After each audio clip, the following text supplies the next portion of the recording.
Good evening and welcome to Superpower Broadcasting. I'm Kevin Castley. Thanks for being here tonight. Tonight we're going to be discussing Trump pulling out of Somalia. I know it's another disappointment.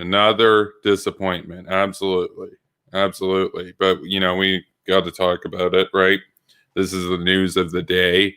Now, obviously, there's the pandemic and all that, but we mostly talk about foreign policy here, specifically international relations, national security, humanitarianism, that sort of category. And so I'm not letting this fly under the radar. I'm definitely going to be calling Trump out here.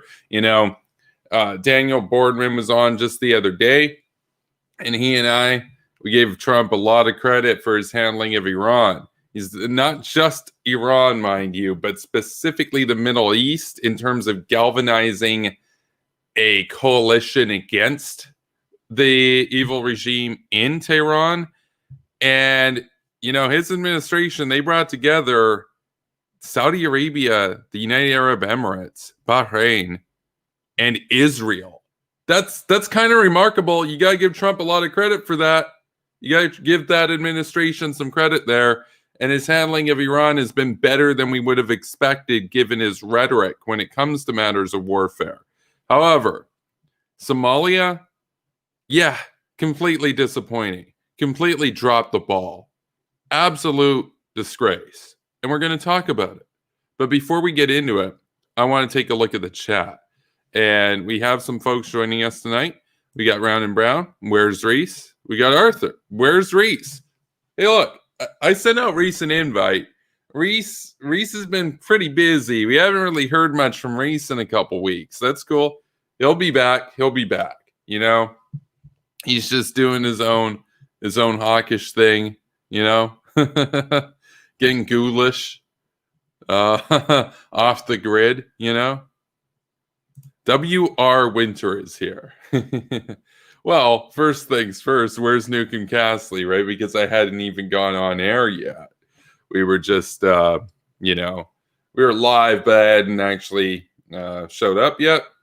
We were going to go live at 11:50, went live at 11:45 to give you folks some time to roll in so you wouldn't miss the headline. To W.R. Winter's question, though, well, Newcomb Castley, I'm right here. And I'm not nuke pilled on Somalia. Obviously, that doesn't require nuclear weapons the way that North Korea does. But pulling out of Somalia, really? And we're going to take a look at this article in the New York Times because they highlight how, in a way, petty this is. Now, the New York Times is obviously basically they're biased towards Donald Trump here. But I mean, come on. They talk about how there were about approximately 700 U.S. troops stationed or deployed in Somalia. And Donald Trump's just like, and the wars, we got to bring them home. It's like, okay, wow. Seriously? As if those 700 troops that were deployed in Somalia to combat al-Shabaab and other terrorist sects and to provide humanitarian assistance on the ground to the people there that are unfortunate enough to live in a country which has been wrought with Islamic terrorism. You think those guys, those men and women over there, some of the bravest folks in the world, you think that they were like, oh, I can't wait until Daddy Donnie brings us back. We don't want to be here. We hate being in the military. We thought that we were just going to sign up and just sit around on base all day and do push-ups. That's what we thought we were going to do. No. They obviously believe in the mission. And just like Trump went and did in northeastern Syria, he's just, you guys are done. And like we saw in northeastern Syria, I'm expecting that we're going to see similar things happen here. The troops are pissed. The troops are like, what? You're seriously giving up and forfeiting all of the work that we put into this? Just done. Just completely done. Unbelievable. But before we get into a bit of the article in the New York Times, I did want to say to W.R. Winter, funny thing is, as I do, I'm Newcomb Castley. I watch all, the nuclear videos and whatnot. And The other day I was on, I think it was Adam Central or the Central Nuclear or something like that. You know, a lot of those channels out there that I keep up with every week, basically. And the top comment, WR Winter. I'm like, oh, WR Winter's here. That WR Winter? I'm like, hey, it's my Hot Gang Nuke pilled. You know, that was pretty base. That was pretty cool to see WR Winter on like one of the videos that just dropped a few days ago is Atomic Journeys. Now, I've said before, I'm not watching any more movies. I'm not watching any more films until I'm finished reviewing all the films that I've seen. However, I'll make an exception when I'm able to see something like Atomic Journeys. That's pretty cool. For free on YouTube, that's pretty good. That's pretty good. You know, it's part of that series with you know, Trinity Beyond and everything. No, and I've watched about the first 15 minutes or so. It's pretty good so far. Pretty good.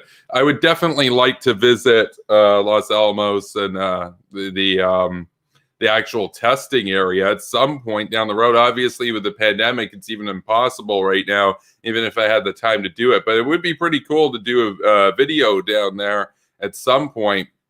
You know, they also offer tours of the Nevada test site. Now, you can't bring your phone with you. You can't bring any recording equipment because it's an active military site, but would be kind of cool to see, you know, and they do offer tours to the public a few times a year, or at least they did before the pandemic started. Hopefully that's not going to disappear forever. I definitely like to see the test site at some point. That'd be pretty cool.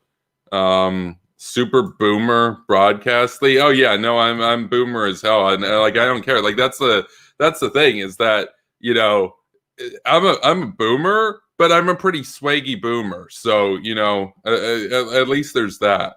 Yeah, yeah. Sock'em Rain, unrelated. AOC was simping for Serb or Curb earlier today on Twitter. Yeah.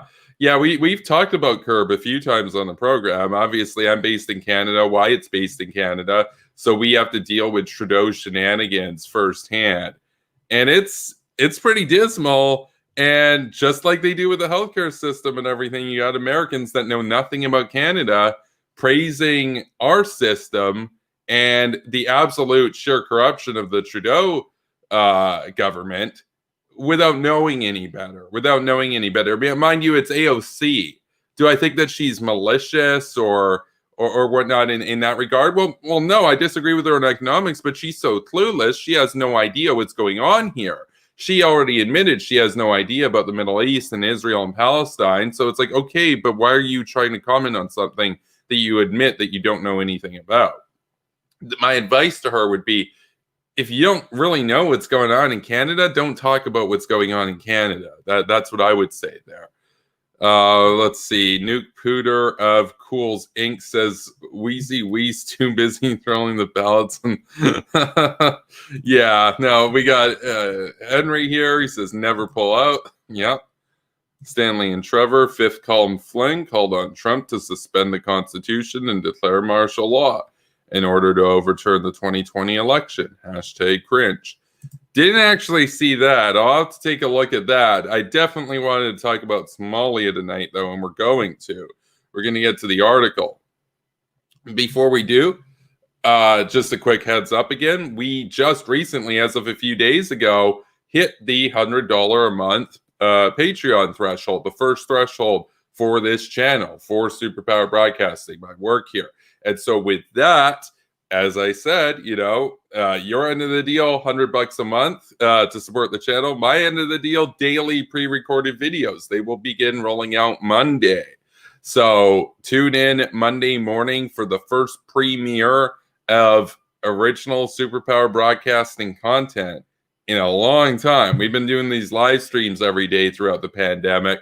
I haven't really done a pre-recorded video in a very long time. Been meaning to, but it's like, if it's not your actual job, if it's not your full-time job, it takes forever to get around to. But, you know, we'll have one each day going forward. So that's 14 videos minimum per week when you include the live stream. So big ups to the base patrons. If you'd like to support the patrons, if you'd like to join the patron gang, you can check out my Patreon. The link is in the description below. The next threshold is going to be $500 for 2 pre-recorded videos per day. And so, we have to stagger it out because, the financial viability of the channel is $3,000 a month. Obviously, I can't make 30 videos a day, so it's not going to be every $100. But I'm gonna try to pump out a lot of content and everything. I've got a lot of things I want to say. I've got a lot of brainlets that I want to debunk. We got Bimbo Kim, we got Neckbeard Jim, we got Kremlin Kyle. Obviously, we got Bootlicker Ben. That's Ben Norton. We got Alex lost my kids to own the libs Jones. A lot of these figures out there that absolutely need to be destroyed on YouTube. Obviously, Tanky Tulsi. Tanky Tulsi said some stuff today that we're definitely going to be talking about within the next couple weeks. So a lot of stuff to cover for sure.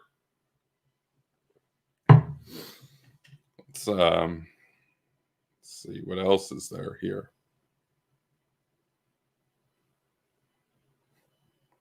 Tucker Carlson and Trump must be high-fiving right now. Yeah, well, I mean, it's more so even Tucker Carlson. As I said before, Trump's instincts on Iran have basically been good for the most part. The only times that he's done the wrong thing on Iran was when Tucker talked him out of it. He was good at bomb Iran, and then Tucker talked him out of it. So this is more Tucker than it is Trump, unfortunately. Which is unfortunate. It's super unfortunate because Trump has more influence and power than Tucker does. Like, if those two fought and had like a Twitter war, the people would side with Trump.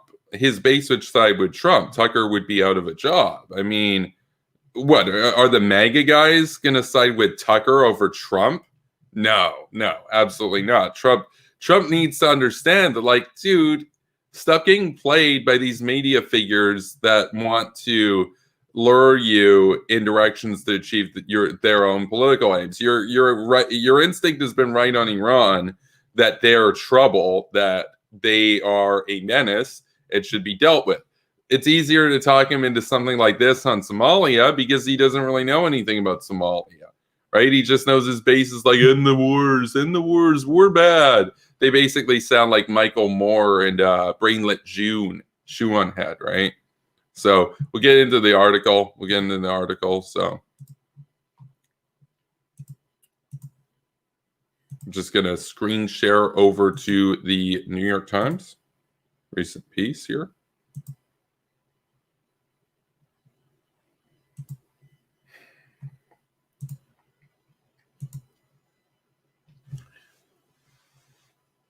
Trump orders all American troops out of Somalia. While the number of forces, about 700, is small, it is a continuation of President Trump's efforts to withdraw the United States from what he has described as, and here's the buzzword, endless wars. Endless wars. We're already stopping the article. Endless wars, endless wars, bro. No, here's the thing. Endless wars is such a straw man. You think any of the hawks here, seriously, you think any of us war hawks support perpetual eternal war? No, we want to rid the world of the forces of evil. We want to vanquish the axis of darkness, right? And that's the thing. The endless wars are problematic. This idea that, oh, let's just be at war for 100 years or whatever, that's dumb. Do you want to know what causes endless wars? What leads to this idea of endless wars? Because there's some truth to the matter. Let's just be real. There's some truth to characterizing Afghanistan as, say, for example, an endless war. That's because you have an administration like George W. Bush, though, go in and for 7 years, basically, apply the maximum commitment to the conflict. And then you'll have Obama come in. And then he gets 8 years to put it on the back burner and deprive the troops there of the actual support that they need, and doesn't really show that much commitment to it. And then Trump comes in, and then he's like, oh, look at this endless war. It's gone on for too long. It's like, yeah, but if we had another 4 or 8 years of George W. Bush, I know you can't do that. So let's say John McCain, it would have been over and it would have been victorious. What, you think we're in favor of these things drawing on forever? No, they draw on forever because you'll have a committed and principled hawk that will go in for the right reasons, and then we'll get some isolationist like Obama or some isolationist like Trump, and they'll come in and they'll put it on the back burner, or they'll outright undercut the resolve and the actual commitment to the cause on the battlefield. And when you do that, shocker, it turns out the war lasts longer, because now you're not applying maximum effort towards achieving victory. We want to end the wars too. You know how you end wars? You know how you end a war? You end a war by winning it. Yeah, you can tell me, actually, Kevin, you can also end a war by surrender. Yeah, that's true. That's true. You think we're about surrender here? You think we want to surrender to the terrorists? Seriously? No. This idea, let's consider, let's make a peace accord with the Taliban. Yeah, whatever happened to no negotiations with terrorists, right? Unbelievable. So the reason why these wars look like they've gone on so long is because of Obama. If George Bush had another 8 years, or if Cheney came in, or if John McCain had come in, these things would have been over. McCain would have gone into Syria in 2011. The war would have been wrapped up by like 2013, 2014. Syria would be free today. The Syrian people would never have had to flee to Europe and flood Europe with refugees and migrants. That wouldn't have happened. They'd have their own country. Whatever happened? I thought that this crowd, this crew, the cringe crew over in MAGA, I thought that they believed in national self-determination. What about the national self-determination of the Syrian people? Shouldn't we stand in solidarity with them instead of letting Assad butcher them and then having 8 million of them have to flee and flood over into Europe? What, you think they want to go to Europe? Oh yeah, they just want to come to Europe to take like advantage of the welfare state and stuff. Yeah. How would you like to have to leave your place, flee somewhere halfway around the world? Oh, but it's okay because they have a welfare state, though. Like, the Congo, they have a welfare state. Yeah. I'm pretty sure most people would choose to stay in their own home. You know, there's no place like home, right? And the Syrian people, they had a chance at democracy. And Obama, he abandoned them. And then he got cucked by Putin after he drew his little red line. And then Assad was like, oh, well, you're not serious. I'm going to call your bluff. I'm going to cross your red line and gas a bunch of people. And he did. And then Obama's like, what do I do? And his general's like, dude, you said that it was a red line, that if Assad gassed people, you would have to go to war. He's like, yeah, but I didn't mean it. Oh, what an embarrassment. So that's how these things draw on forever. What, you think that we're happy that Afghanistan's gone on 19 years? I'll tell you, if I was in charge, this thing probably would have been over in under 10 years. And it would have resulted in victory for the West. And that's the thing. And that's the thing. So you end the endless wars by winning them. You don't end the endless wars by pulling out. And you might say, well, we don't care about victory. We don't care about victory, bro. Victory is just like some nebulous thing or whatever. Okay, watch the West have to go back into Afghanistan when the Taliban gets in charge again, or watch the West have to go back into Somalia when Al-Shabaab and their affiliates get in charge again, and then they start bombing us as they do. What, like 9/11 happened and America wasn't at war in Afghanistan. Yet the Taliban in Afghanistan attacked America.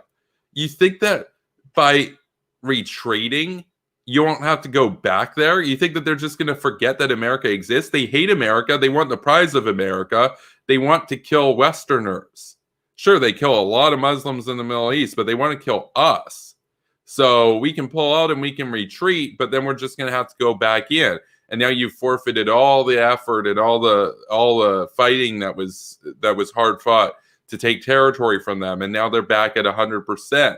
And now you have to start all over again from scratch. And so all those tens of thousands, over 50,000 security personnel that died fighting the Taliban since 2001 died in vain. That's what this gets you. You think pulling out yields peace? You think surrender yields peace? No, surrender yields bloodshed. And it yields endless war, because now you have to go back in there when they attack you again, because our enemies hate us. And if we surrender, they'll seize upon that and attack us again. Then we'll have to go back there. So it's better to keep them occupied over there and defeat them over there than risking them defeating us over here. That's not that complicated. And the thing is, it would be one thing if this was like the Obama crowd pulling out of Somalia. If this is Ben Rhodes and Obama and John Kerry and Hillary Clinton and they pulled out of Somalia, you'd be like, okay, they were doves, they were pigeons, they were Democrats. We knew that they were going to pull out. You know, they were bleeding heart liberals, whatever. We get it. They're like, oh, end the wars and stuff.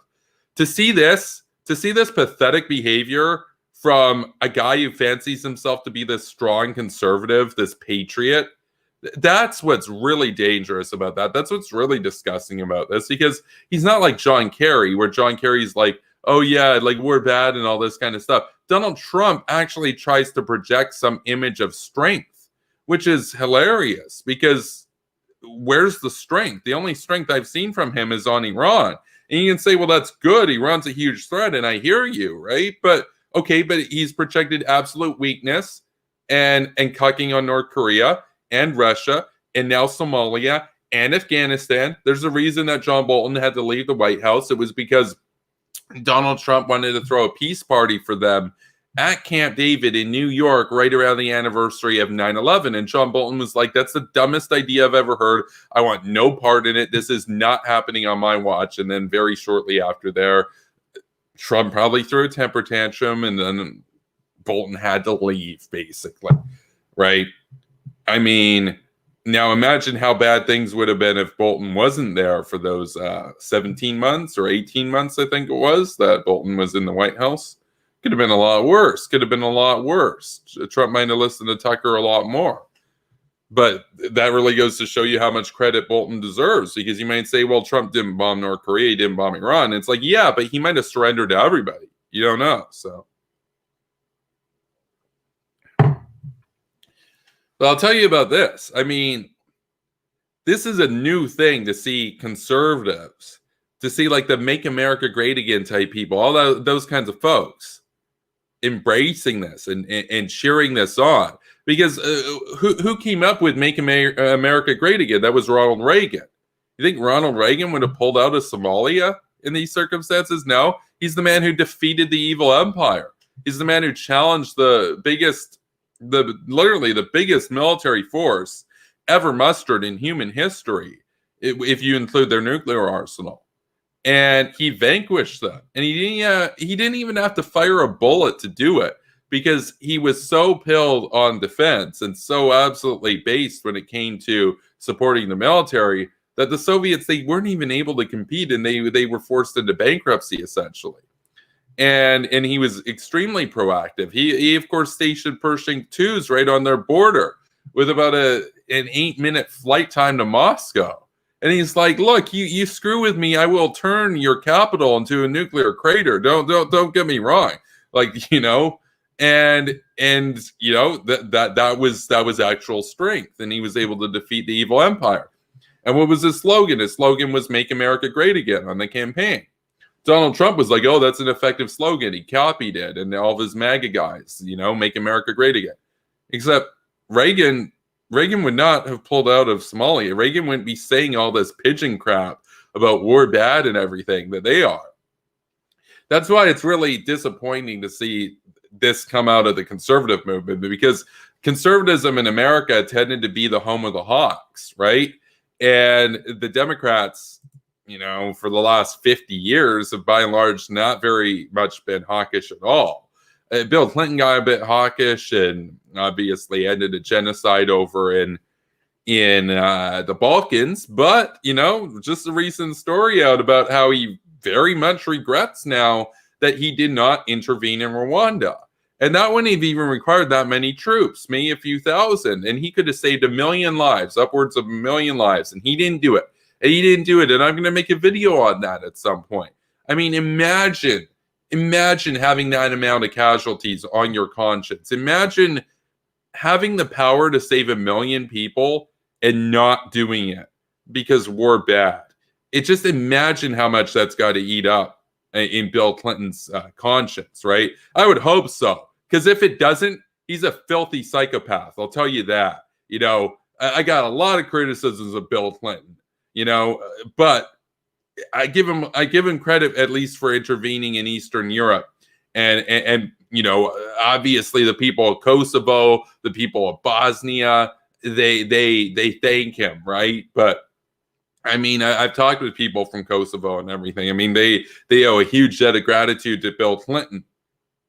But you talk to people from Rwanda, and I haven't yet personally, but I'm sure if you did, they might have some choice words for Bill Clinton, right? Because he had the power to stop that, and he didn't. And it would have been easier to do. It actually would have been easier to do. It took more political capital on his part to muster force to oppose the Russians in the Balkans. The Russians didn't care about Rwanda. That wasn't a Cold War proxy. America could have gone in there and Putin would have been like, or I should say Yeltsin. Putin was like the mayor of St. Petersburg or whatever at the time. Yeltsin would have been like, whatever, that's cool, bro. That's not our sphere of influence. So it took a lot of courage for Clinton to go into the Balkan Peninsula and actually put an end to the genocide over there, because the Russians were like, don't do it. That's our ally, bro. Just let our ally continue genociding thousands of people and everything. And Bill Clinton's like, no, what are you going to do about it? But then he didn't intervene in Rwanda. You're like, but the Russians wouldn't have done anything about Rwanda. What, you think if Bill Clinton intervened in Rwanda, the Russians were going to fire nukes in America? Yeah, no, nothing would have happened. It's very possible that you execute that operation and not even a single American dies. Like, because they're going in with guns and aircraft and the support of the United States military and the logistical network of the United States military against what? Against guys with machetes, basically. Yeah, that probably would have been a very quick and decisive victory, and would have been able to bring about a solution to that conflict. Would some people still have died in the genocide? Absolutely. We'd be talking about 10, maybe 20,000 people dying in the Rwandan genocide in the 90s instead of 1 million, right? So how does it feel to be Bill Clinton and know you got the lives of like 980,000 to 1 million people dead because you didn't have the political will to go in? You're the president of the United States and you don't have the will to do that. That's your job. Like, I'll tell you this, if you don't have the heart to go to war, never freaking run for president. You can do other stuff. You can be like a fashion designer. You can do sports. You can make arts and crafts. You can be a train engineer. You can be an architect. Like there's so many millions of other professions, literally, that you could try. But you're going to be president and you're not going to have the will to do a simple intervention that you don't even have to worry about the Russians doing anything about? Amazing, truly amazing. So I know that that's a little bit of a tangent there. But this is Trump basically taking a cue from Bill Clinton. Bill Clinton didn't want to send a few hundred troops to Africa because it would have been, oh, we're spooky, we're bad, imperialism, bro. And now Trump, he doesn't want to have a few hundred troops in the Horn of Africa because imperialism, bro, and spooky, and actually we're the bad guys, okay? You know? Oh yeah, because Al-Shabaab, they're the good guys, I guess, right? We should just condemn an entire country to being like, by the way, they don't even have like a very stable government at all that would be able to offer much resistance whatsoever to the terrorists over there. We're basically saying we're comfortable with, this large country in the Horn of Africa just becoming a safe haven for terrorism. Just another Taliban Afghanistan. Like, oh, that's cool. You guys can have this as your base now. And it would have only taken 700 troops. And again, what, you think those troops didn't believe in what they were doing over there? Oh, you think, oh yeah, they joined the military, but like they like the terrorists and they don't want to be there because like we're bad or whatever. They're literal troops in the military. Like, I'm sure we're going to have reports coming out that they're pissed that they're going to be sent home now and the terrorists are going to take over Somalia. And all their work was in vain, basically. You know, it's like, say, I don't know, like, say you run a business, say you run a liquor store, for example. You run a liquor store, or you're a manager of a liquor store. Hell, let's say you're even just like a service associate at a liquor store. And sure, you can tell me it's like, yeah, it's a job, it pays the bills and everything.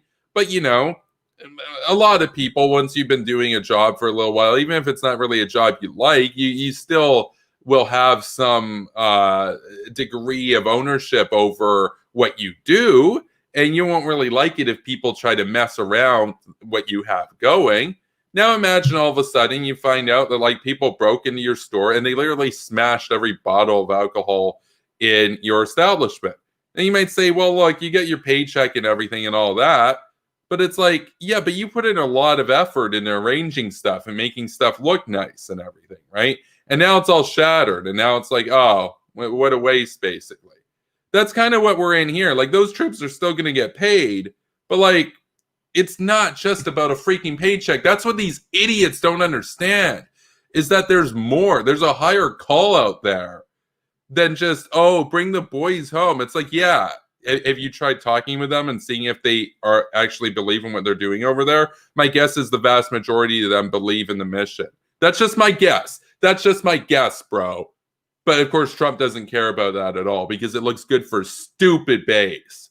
His stupid base that want to stick their head in the sand and pretend that the goddamn terrorists don't exist because they've got their head covered in sand. They can't see anything. Oh, I guess the terrorists must have forgot America exists and they can't see America because I can't see them. Yeah, it's only a matter of time before the Taliban, now Shabaab, and all these other affiliates, you know, after they're done terrorizing the local populace after we leave and abandon them, guess who they're going to come for next? They're going to do what they did back in the early 2000s. They're going to bomb us. They're going to orchestrate another 9/11. Maybe they're not going to work with Al-Qaeda this time. Maybe it'll be some new zoomy energetic terrorist group that's just, you know, they're a bunch of, you know, upstarters, a bunch of young whippersnappers, and they want to try their luck out at terrorizing the West. And then guess what? We're gonna have to go back in there. And then this whole crowd of Trump supporters right now that are obsessed with ending the endless wars and we're bad, and giving Tulsi credit and talking about how, you know, they don't like MSNBC and all those woke people at MSNBC, but they like how they're anti-war and all this kind of stuff. You know what all those people are going to do? They're going to be like, we need a leader. We need a strong leader who's going to go over there and kick the terrorist ass. And they're going to go back to how they were under Bush, where if you were against the war in Iraq, what would they say to you? They call you a hippie. They call you a communist. They call you with the terrorists. And guess what? They basically be right.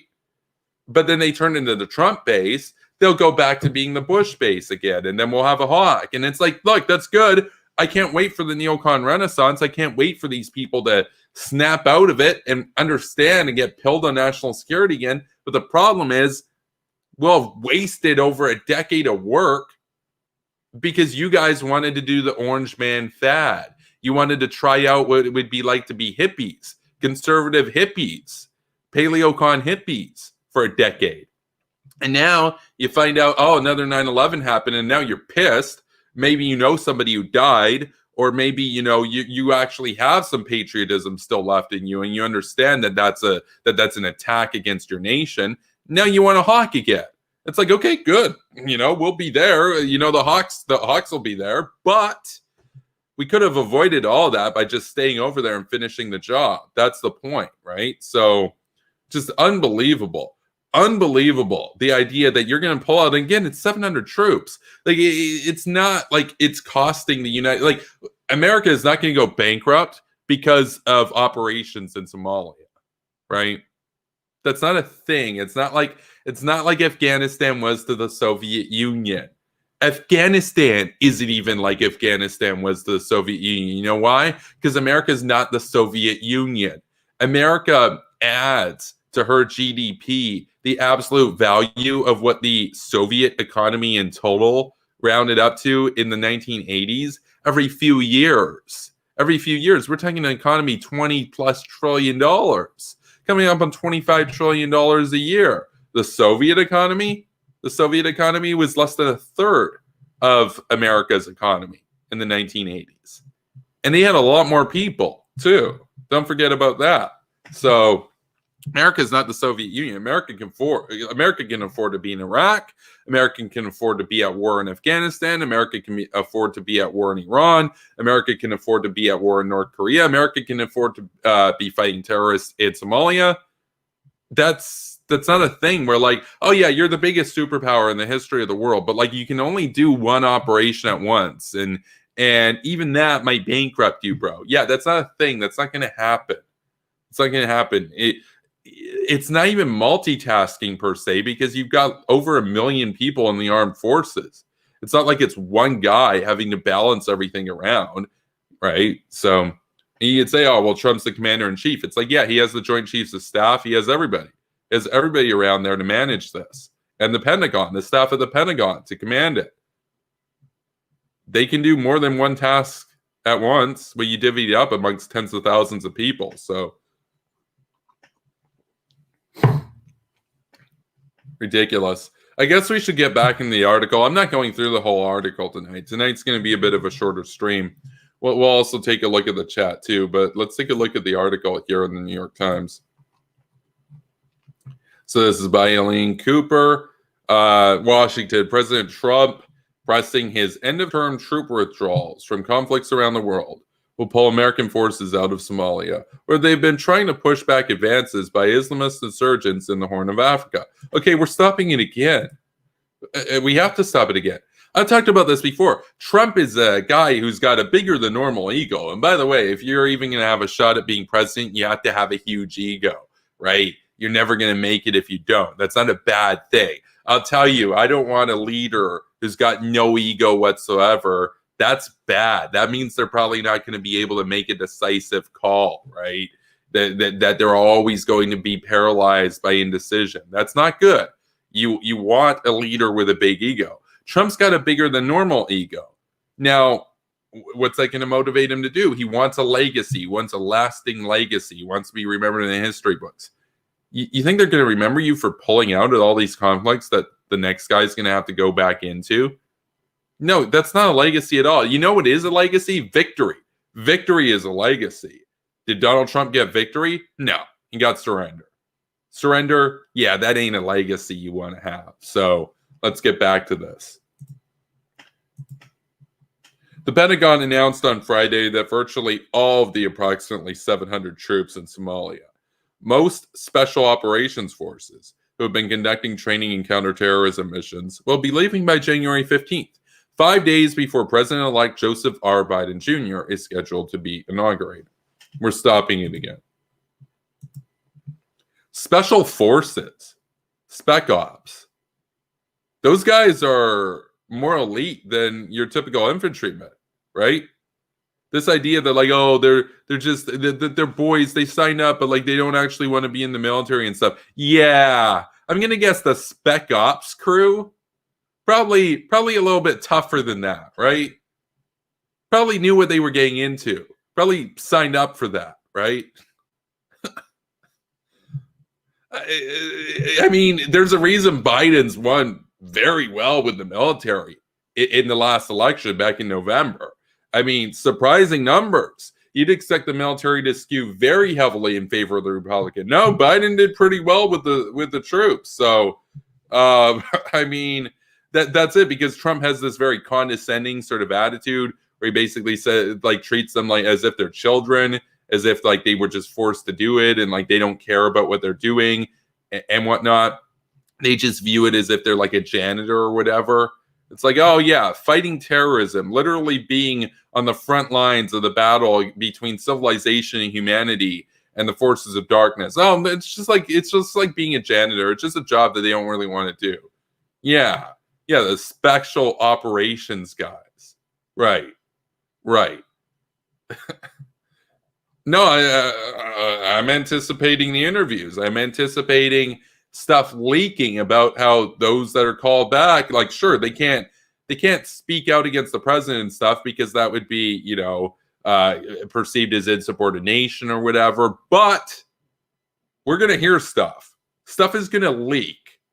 People are going to be pissed that they put in all that time and effort into the mission.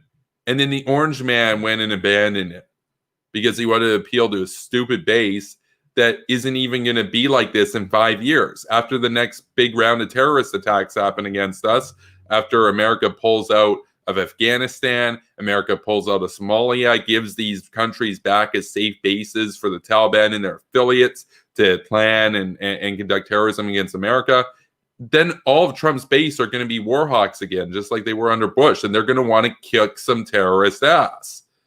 So all this effort was wasted because we're going to go back to having hawkish leaders. Everybody's going to want hawks again. Just because we're in this cringe fad, this era of cringe, doesn't mean that this is going to last another 5 years, another 10 years. Because guess what? Those chickens, those pigeons are going to come home to roost. And you're going to get another 9/11. You might get worse than 9/11. And it might not just be in one sort of area like the Eastern Seaboard last time. Could be Los Angeles, could be Toronto, could be Paris, could be all of them within the span of a few days. Because we're just going to give these guys free reign to plan and plot and do whatever they want. Because right now they're too busy fighting us, fighting the forces of the West. And once they don't have to deal with us anymore, Canada pulled out a while ago. That was a dismal disaster. America's pulling out now. Well, now they're going to be free to come and do terrorism against us. You might say, why would they want to do terrorism against Canada and America if America and Canada have pulled out? Wouldn't they want to be nice to us now?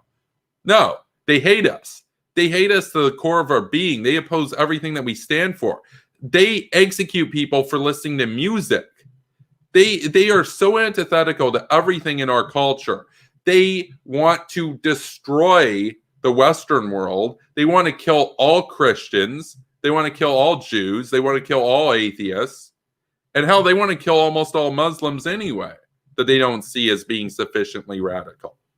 So this is a war that's not going away just because you pull out. You're going to have to go back in. And I want to be here on the record right now saying that that's what's going to happen, right? So that we can avoid this mistake in the future, because you'll see the Hawks were vindicated, and then we can finally just get an era of just continuous Hawks and end the wars by winning them, right? So then we won't have to deal with this forever, because at this rate, we're going to have to deal with this forever. So that's an actual endless war. You pull out of Afghanistan, then they attack America again. Now you have to go back in. That looks like an endless war to me. Looks like Trump's enabling the endless wars here more than any of the neocons ever did, right? So we'll take a look at the chat. I'm not even going to go through that much more of the article. Like, I basically said what I wanted to say about this issue. They just go into more of the technicalities and stuff around it, but mindless wars, Wyatt was right. It's an idiot's term. A useful idiot to be specific. Oh, yeah. No, absolutely. Absolutely.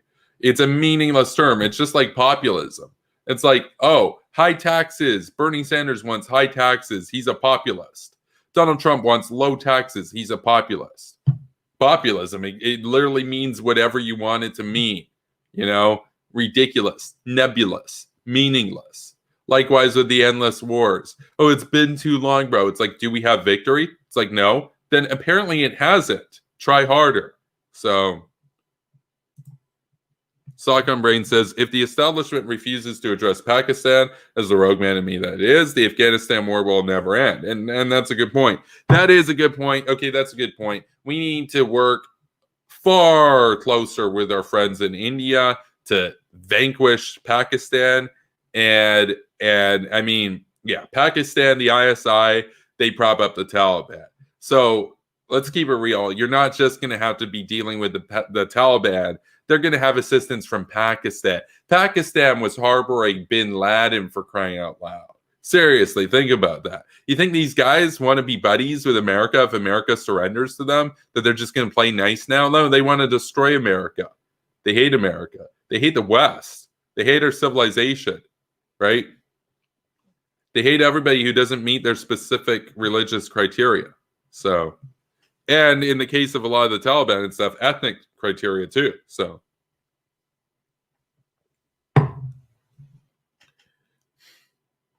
W.R. Winter says, good argument for increasing presidential terms, maybe even doubling them, although executive is already very strong. I would even support, more so than that, just transferring control of foreign policy over to the Pentagon. Like, you can have the president, you can have, obviously, you can have the president and whatnot and elected officials decide tax policy, decide, are we going to have legal weed? Is legal going to be criminalized? That kind of stuff. The punishments for particular crimes, that sort of thing. But foreign policy, we need to understand that in order to compete with the enemies, we need to have a consistent foreign policy over the course of decades or centuries, right? Because that's what our enemies have. So it's not this whole thing where you go hard and then you pull out and then you hard again and then you pull out. That is a recipe for disaster because the communist Chinese, they have a vision, a consistent vision for the centuries. The fascist Russians likewise, now theirs is a bit more accelerated because they are facing decline and they're making moves faster now because they have to before they succumb to basically nation death. But that's the thing. They at least have a consistent foreign policy. We need a consistent foreign policy. And, it's the sort of thing that, like, yeah, at the end of the day, if you actually do believe in democracy, it's kind of like Machiavelli says, in times of crises, a democracy needs to be able to think like a dictatorship. Because if it doesn't, it will not live to be a democracy into the future. And if a dictatorship does not know how to think like a democracy in a time of crisis, they will also collapse and they won't be around to be a dictator anymore. So if you actually cared about preserving democracy, you would understand that until we defeat the enemies of freedom, we have to have some consistency with the foreign policy. We can go back to having the foreign policy be fully democratic or whatever after communist China, fascist Russia are defeated, right? So, that's the thing. Once the world is the West, then you can go back to how we're doing things now because you're not going to be in a situation where wars are happening. But right now, no, you need the Pentagon to be able to have autonomy essentially. So because they know what's best. So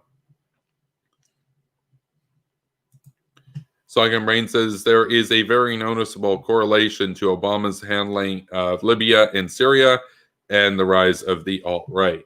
You'll have to elaborate on that one. King of the Hawk says, get Weiss on. Yeah, Weiss has gotten the invite. I give him the invite to the Wyoming Warhawk a number of times. He's away.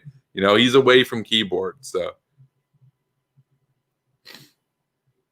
yeah. Sock'em Brain says, Obama withdrew from Iraq and had to go back less than 4 years later. Lol. That's because ISIS spread it out. And then guess what? The neocons blame Bush for ISIS. They're like, but Bush created a power vacuum. No. 2008 saw successful fair elections in Iraq. Bush turned Iraq into basically a Western-ish style democracy. Neoconservatives were 100% correct about Iraq.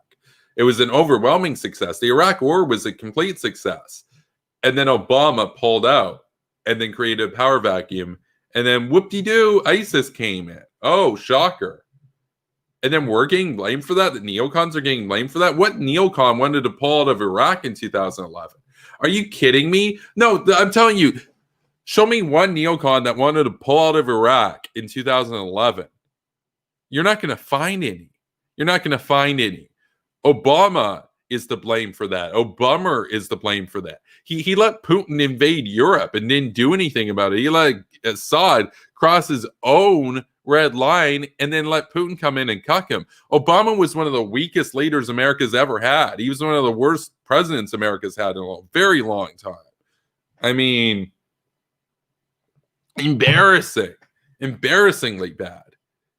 I mean, we're at a point where like Trump on the whole is probably going to be regarded as a better president than Obama was, because at least Trump pulled out of the Iran deal.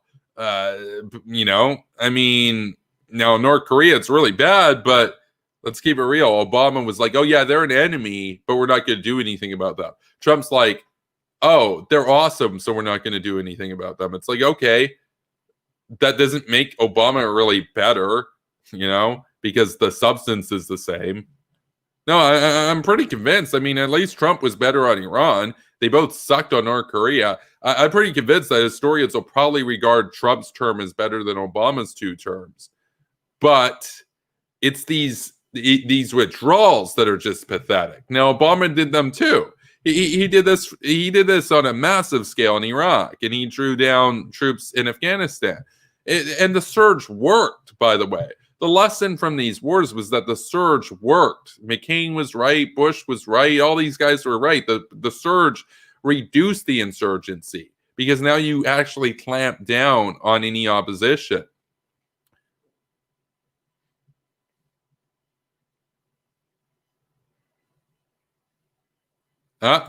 W.R. Winter here, though. Don't you know that victory in war is a racist and imperialist construct? Yeah, it's true. It's true. Nicholas says Trump taking the MAGA phrase from Reagan is the real cultural appropriation. True. Sucka Brain says Rwanda is trying to become the Singapore of Africa. Do you think they can accomplish it? They might be able to, but I'll tell you this: they could have done it 20 years ago if Bill Clinton had stepped in and actually saved 1 million people over there. Like, the echoes of the Rwanda genocide still resound in the surrounding countries. Like, the legacy of that conflict still continues in the DR Congo. Literally, you can look it up. So it hasn't even really ended yet. So people are still dying as a consequence of Bill Clinton not doing anything. And he didn't even have to do that much. That's why anti-interventionism is just so pernicious and so destructive. Because it's these feel-good, virtue signaling sentiments like, oh, war bad, I'm anti-war, war bad. It's like, okay, but the war happens whether you like it or not. The question is, are you going to do something to stop it from being absolutely apocalyptic? Because if you were Rwandan during then, or if you were in some of the surrounding countries, that is, in a way, it was an apocalypse in Central Africa. I mean, just the sheer magnitude of the death in such a short period of time as well. We're talking double-digit percentages of the country. We're talking death on a scale that's really only kind of rivaled by the Cambodian genocide in recent memory, as a fraction of the total population of the country. And all that could have been averted with a few hundred troops. Oh, but war bad, right? War bad. And then that's the point where Shoe Head would come here and say, but war is bad, Mr. Castley, war is bad. It's like, yeah, r/whoosh, Brainlet June. She literally did that, by the way, on Twitter. That was what our whole back and forth was about. She's like, war is bad. Yeah, there are worse things in the world than war. You think a few hundred troops going there and laying down the law and saving 1 million people is worse than 1 million people literally getting butchered? Yeah, no, June and all these people, they're psychopaths. They don't care about human lives. They don't care about human lives at all in the world. All that they care about is their own pathetic virtue signaling vanity. They want to be seen as holier than thou. They want to be seen as righteous. They want to be seen as woke. So they're fine with the world burning as long as they say, oh, well, I didn't start the fire, so it's not my fault. It's like, yeah, that is not an excuse. Imagine you're a firefighter. And you get a call that there's a local apartment 8 blocks down from the station, and it's on fire, and there's like senior citizens there, like that might have trouble getting out. Like, people could die. And you say, and you're the fire chief, and you say basically, like, you're the head of the station, and you're like, no, we're not going, bro. We're not taking that call. And they're like, are you insane? They're like, well, we didn't start the fire. Why should we do anything about it? Fire bad. It's like, okay, But like, you understand that like the fire happens whether you go there or not, but you can make a difference. That's the same sort of situation that we're dealing with the military, right?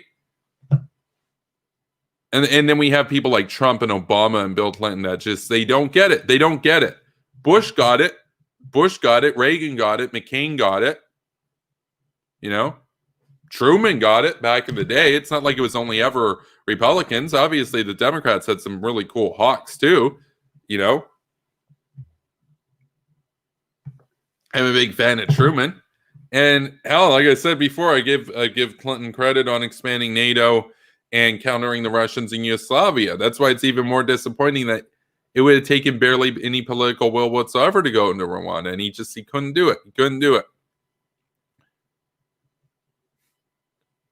Trump's pullout game is on point. Oh yeah, no, he's winning at pulling out. That's true. It's true.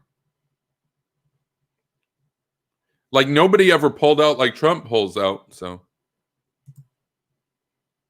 I want to be a hawkish athlete, Kevin. Yeah, go for it. Go for it. Whoa, spooky. Yeah, no, it's spooky. Spooky like spooky nukies. Yeah, hopefully we'll see Dr. Nukies around some point in the near future. It's been a while. It's been like 20 days since Reese was around, so.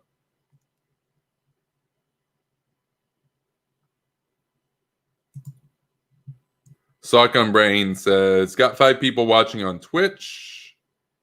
New record? Nah, we've had 11 people on before, back during the Liz drama when she had her Twitch simps, back when she had simps, and they would come in the Twitch chat and be like, cringe castly,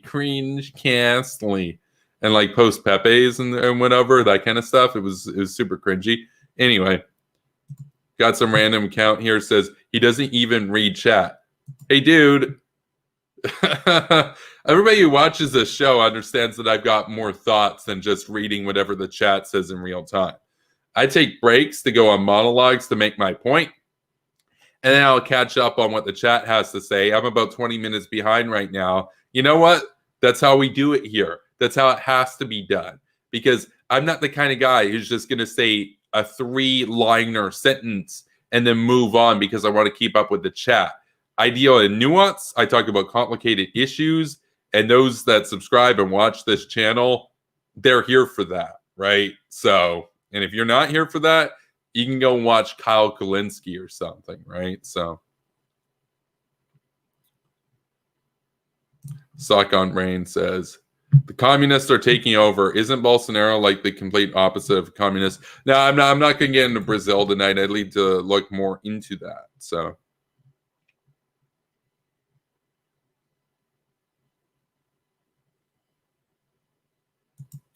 Chris is here. He says, all the resources, manpower, and time poured in to these conflicts will be for nothing.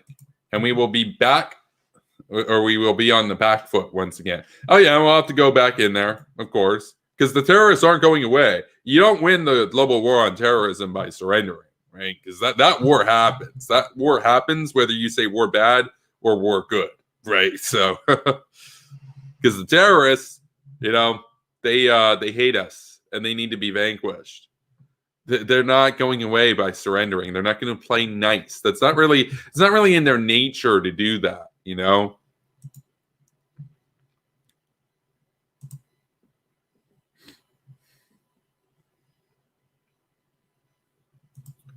W.R. Winter says, speaking of Trump and Bush, did you know that Trump derangement syndrome comes from Bush derangement syndrome?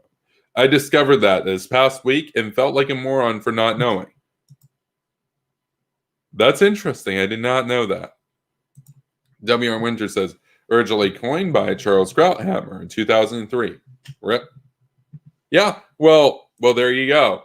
And all these Trump MAGA chuds or whatever, you know, and I use chuds like ironically, you know, obviously it's not an insult, but you know, all these MAGA guys, they have Bush derangement syndrome. They're just Bush and Cheney. They live rent free in their head, like Cheney lives rent free in Kyle's head. You know, I even made a meme about it. Where's the meme? This is a meme. That's Dick Cheney right there. You know, that's him talking to all the MAGA guys. Still living rent free in your head, kiddo. That, I mean, they're just a bunch of children. Just a bunch of children. Neocon man bad. Neocon man bad. Neocon man spooky. Neocon man ghoul. You know? I'm a commie. That's Rickett123. Oh yeah, you're probably not gonna like it here. We're not really fans of communism at Superpower Broadcasting. Okay. I gotta say to everybody tonight, imagine being a communist in 2020.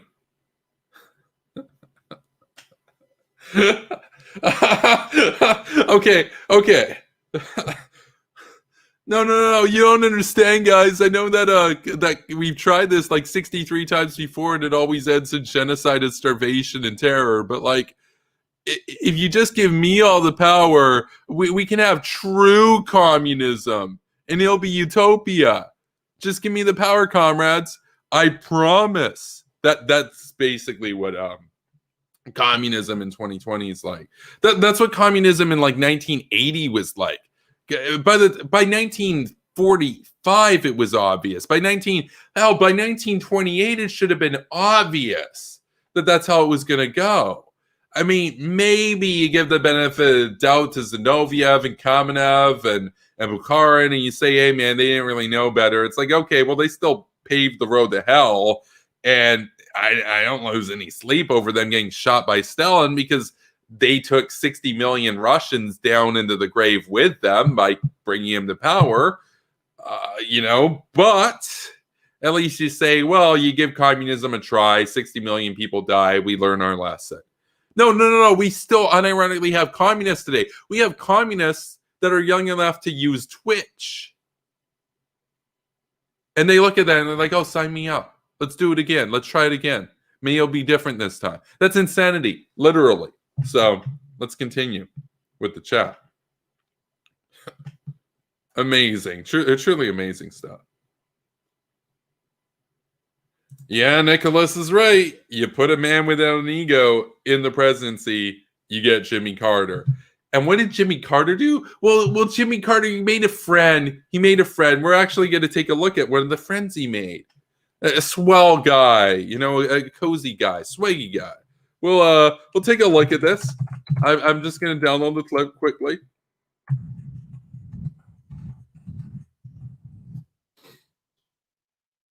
And take a look at Jimmy's friend. Jimmy made a new friend. Jimmy, he went on a trip and he made a new friend. Everybody, let's get ready to meet Jimmy's friend. So, yeah, Jimmy the president made a friend. He traveled abroad. He made a friend. A pen pal, buddy. He gets to play like patty cake and hopscotch with and stuff. Let's just get this video.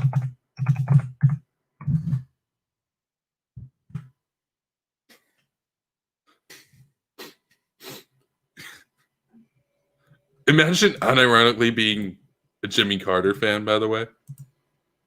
Yikes. Let's bring this up.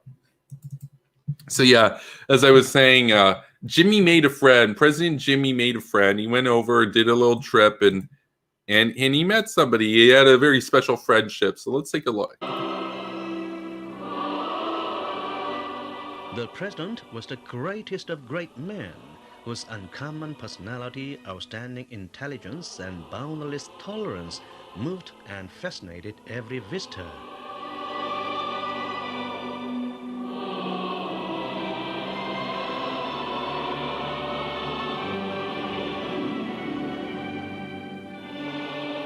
Former U.S. President Jimmy Carter and other persons who had hostile feelings for a long time admired the benevolent personality, boundless tolerance, and genius of President Kim Il-sung and highly respected him.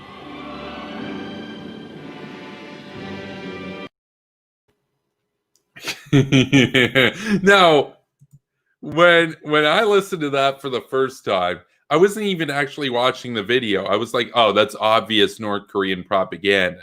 They're like, oh, the American president, he admired the genius and boundless tolerance and benevolence of our dear eternal leader, Kim Il-sung. And you're like, yeah, right.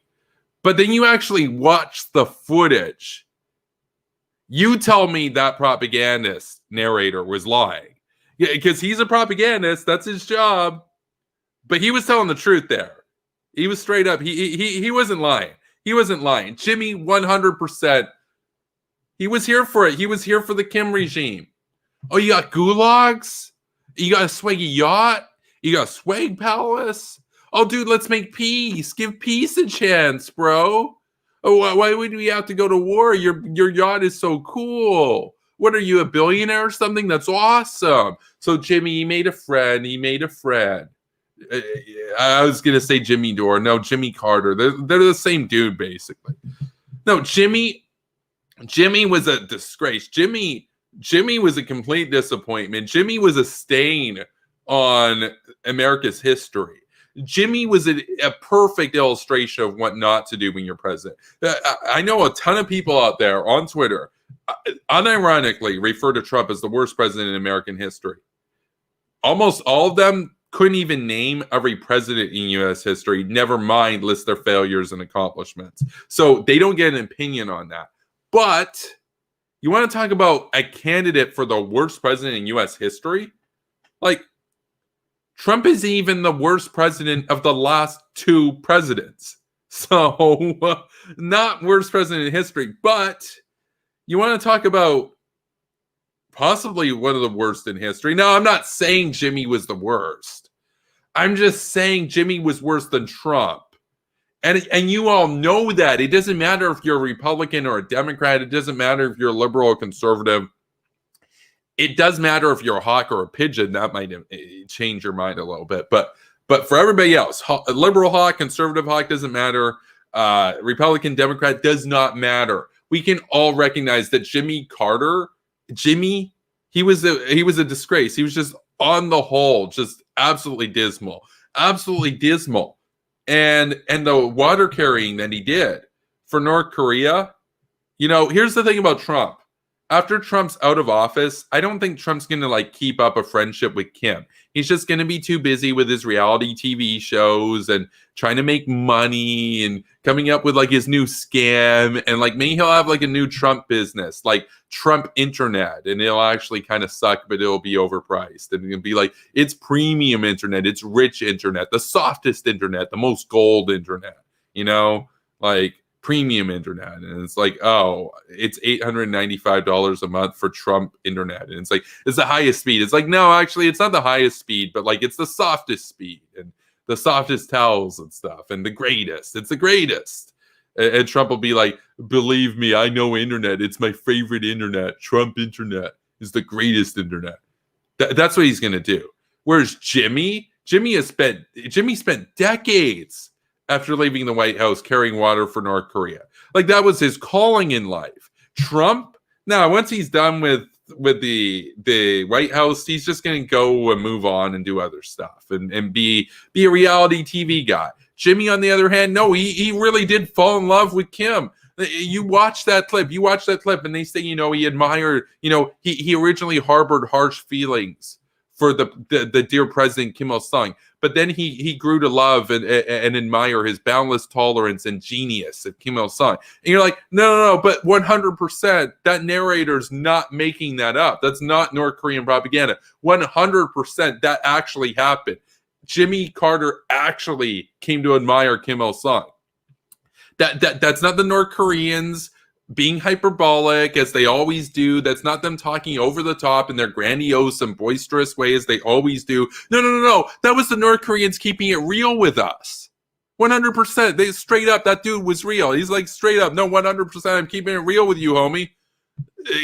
Jimmy fell in love. Jimmy was enamored. Jimmy made a new friend. Maybe more than friends. This is a regime that's killed 8 million people since 1948, by the way, in case you're keeping count. Because I am. So, yeah, Jimmy can suck it. And we still have people out there on Twitter that unironically simp Jimmy Carter. That admire this, diplomacy is better than war sort of thing. It's yeah, you think the North Koreans have any interest in negotiating good faith? If you thought that back when Jimmy went over there, That's one thing. Dylan Burns still thinks that now, even though he admitted that it was a failure for 30 years. Like these UN simps, the EU simps, all these people, all that they want to do, they just want to carry water for dictators. They just want to sign off on genocide, but say, oh, but we're bad. I'm a good person. Look at me. I'm anti-war. Anthony Fantano of the Needle Drop, cringy taste in music, also cringy bio. You know what he's got in his bio? He says anti-war. Oh, good for you, Anthony. Good for you, Anthony. We're all very proud. We're all like, oh, can you believe Anthony? He's anti-war. He's anti-war. He said he was anti-war in his bio. Yeah, show me somebody who loves war. Nobody loves war, you freaking idiot. The point is we're against genocide, we're against communism, we're against terrorism. We understand that there are worse evils out there and that war is a temporary, albeit painful, solution to elongated and potentially eternal pain, right? I mean, what are we talking about? We're talking about accepting North Korea as a status quo nuclear power until the end of time, until the sun expands, and by then they might have conquered the galaxy anyway. Seriously? No. We want to nip this in the bud. And then you say to me, oh, but people in Seoul would die. People in North Korea would die. Innocent people would die. Yeah. How many hundreds of millions of innocent people are going to die at the hands of that regime over the next 550 million years if we let them, if we accept them as a status quo nuclear power and then never intervene?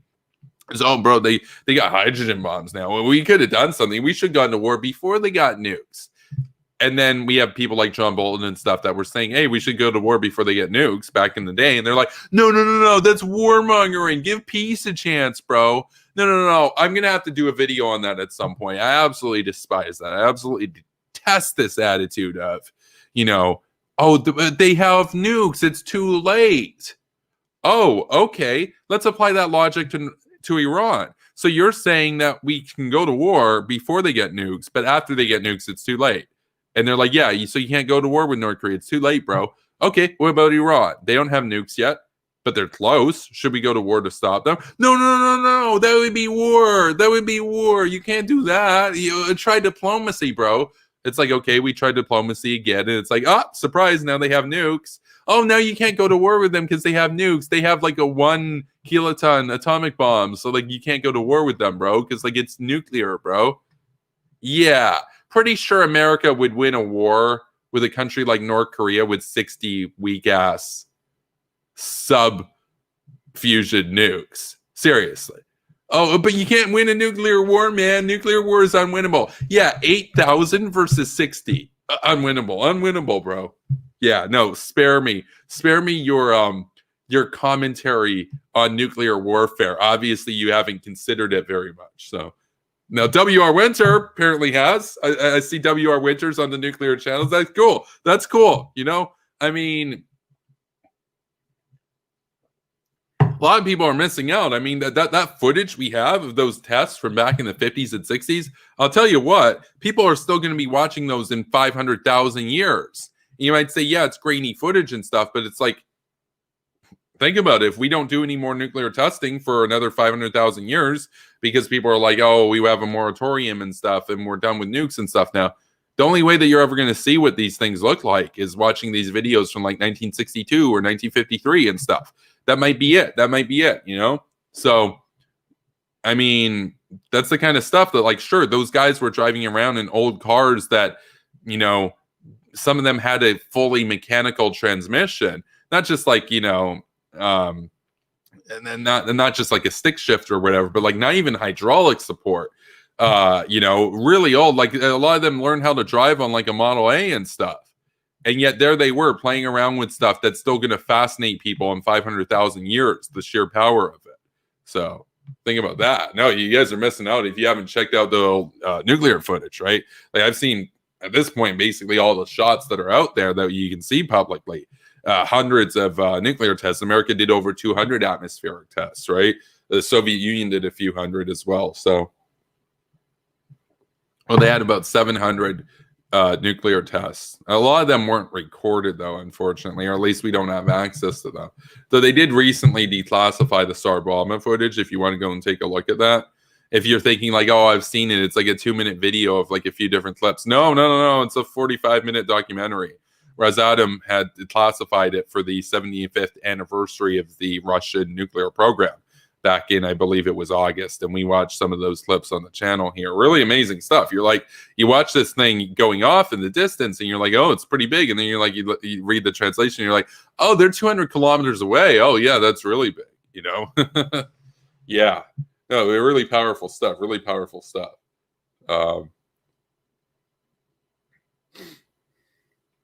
W.R. Winter says, absolutely no way in the 9 hells are we entering a decade of Democratic political success. Wait, who's saying we were? I've kind of taken a break from the chat. We're going to have Nikki Haley in 4 years, and then we're going to have Nikki Haley in 8 years, and then hopefully we'll have, Dan Crenshaw after that, and we'll have a continual resolve to combat terrorism and the enemies of freedom in the world. And John Bolton will be back in the White House, and all the Ghoul Gang will be back in the White House. And who's the Ghoul Gang? Well, we got the Ghoul Gang right here. Let's take a look at these guys. Well, these guys, they're ghoulish. Those guys are ghoulish too. Those guys are really base. But I was thinking of a different set of ghouls. Thinking of these guys. Yeah, the Ghoul Gang, right? These guys are cool. Yeah, it's not going to be her. Yeah, she's not the future. It's not going to be this guy. It's going to be these guys. It's going to be this guy. It's going to be these guys.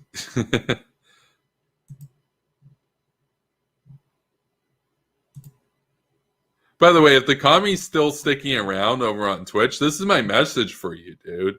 So I'm not sure if he's still here.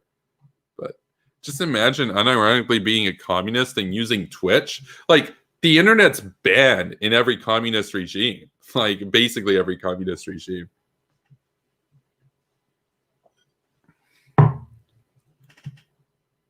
I'm a ghouly ghoul. Yeah, no, they say John Bolton's a ghouly ghoul too. I even made a meme for that. Where is it?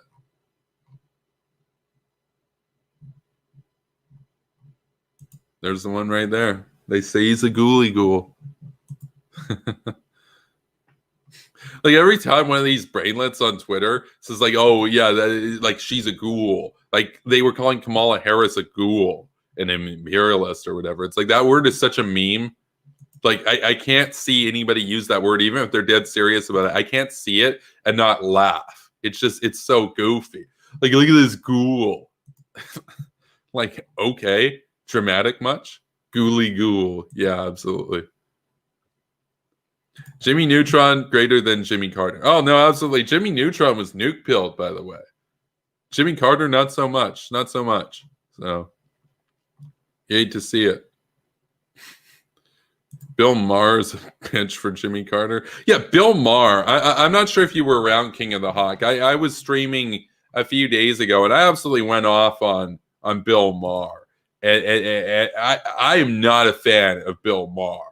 I might even cut that out and make it a standalone video, not like a pre-recorded premiere or anything, just like standalone on the channel so you guys can take a look at it. By the way, if you guys want to send me timestamps to my Twitter or whatever, or even comment on videos like between, say, 42:26 and 1 hour and 19:25 for particular topics that I don't have the time to break down and make them all standalone videos, because if it's a 4-hour stream, it's the whole stream's going to be up there, and it might be about one issue like Syria, but we might have 40 minutes where we're talking about something else. If you want to leave those timestamps, I will literally just download those portions, or not even download. I literally have them all on my external hard drives because I save everything I do. I'll clip them out, upload them to YouTube so that people can more conveniently see discussions on particular topics, as opposed to just seeing 400 streams. Well, we might have like 800 actual segments on the channel, which are going to be more useful to people than just having to sit through like a stream that's on a topic that they're not really expecting us to get into or whatever, So if you guys are ever watching any old Superpower Broadcasting videos, and by old, I mean like this one after it goes up, for example, as well, or any of the other ones, because I'm sure we talked about a few different subjects tonight. For example, I could even make talking about Jimmy a standalone video. For example, Jimmy made a friend. President Jimmy made a friend. Maybe I'll just make that a standalone video. Again, that's not going to count towards like the daily pre-recorded videos or anything. That's part of the streams, but because we got to wake people up, right? I mean, the long streams are good, but we also need short, concise sort of videos. That's why the pre-recorded ones are going to be really good. I'm going to start by redoing the "When Are You Joining the Military, Bro?" Video, basically. And the original was 20 minutes, and my mic was backwards because I'm a boomer. Whereas now I'm older, I'm a bit more of a zoomer now, and I actually have a good working computer and everything, thanks to you guys. And it's probably going to be about 5 minutes this time, 5 to 10 minutes. And you know what? I'm not even going to say in the video, oh, I'm remaking this one that I used to do. I'll write that in the description because we're going to be sending it to a lot of people. Because that video, we got a lot of mileage out of that one. Every time one of these losers on Twitter would be like, yeah, but when are you enlisting? We'd be like, here's the link. That's why like 900 people have seen that video when my channel tends to average about 150 views per video or whatever, right? So got a lot of mileage out of that. So yeah. But we are going to wrap this up tonight. What I will say is it's unfortunate. I mean, ultimately, the real losers here, we can talk about how this is bad for the West and how we're going to have to deal with terrorism again. No, you know who really lost out huge here? The people of Somalia. Because any shot that they had of being able to rise from the ashes of anarchy and create some semblance of a country for themselves, completely demolished now. We're just going to accept it as a base for pirate terrorism and international terrorism because Trump, he wants the virtue signal about how war is bad and it makes him feel sad how, like, you know, there's troops over there, we should just like bring them home, bro. Yeah, what a mess. So I mean, yeah, so the ultimate losers in this are the people of Somalia. It sucks, and the West should have done more, you know, because a lot more people are going to join the terrorists now because, you know, the West abandoned them. So it's like, you know, if you can't beat them, join them. That's the mentality that's going to go on. Don't be surprised if Shabab, all these other organizations grow their membership now that America's got. Oh, shocker. The terrorists are coming after us now after we left. Oh, yeah, that's because they didn't have to deal with us over there. Oh, surprise. What a shocker. Who could have thunk? Who could have thunk, bro? So, guarantee that's what's going to happen, by the way. Like, it's not even a debate. That is what's going to happen, and the Hawks are going to be vindicated. But again, it's not like we want to be vindicated. We just want to deal with this stuff. You know, we want to reduce the casualties. We want to expand our interests. We want to consolidate the West throughout the world. And I don't care about people being like, oh, he was right or whatever and all that. But it's like, well, this is what's happening. So somebody's got to do this. Somebody's got to be on the record here saying that's what's going to happen. So that when people look back in the future, be like, oh, maybe the Hawks were onto something. Maybe we should listen to them. Maybe they actually know what they're talking about. Maybe the pigeons that want to pull out don't. So, you know, and some good can come out of that in the future.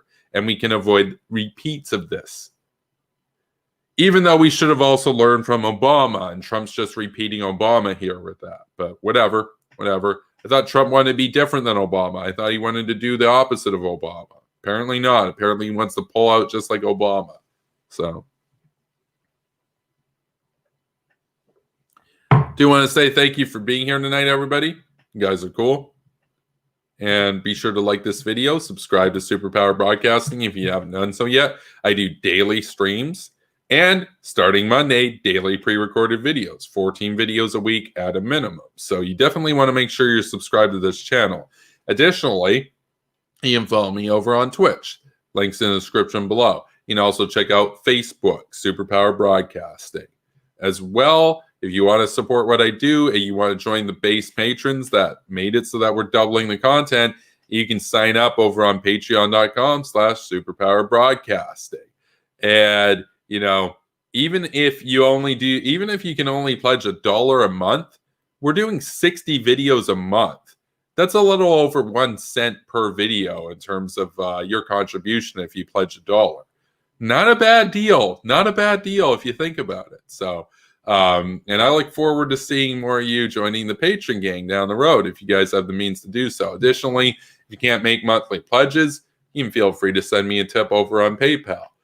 That's all I got for you tonight, but I'll be back here tomorrow. So stay based, everybody. Stay safe and keep on rocking in the free world. Peace, Warhawks.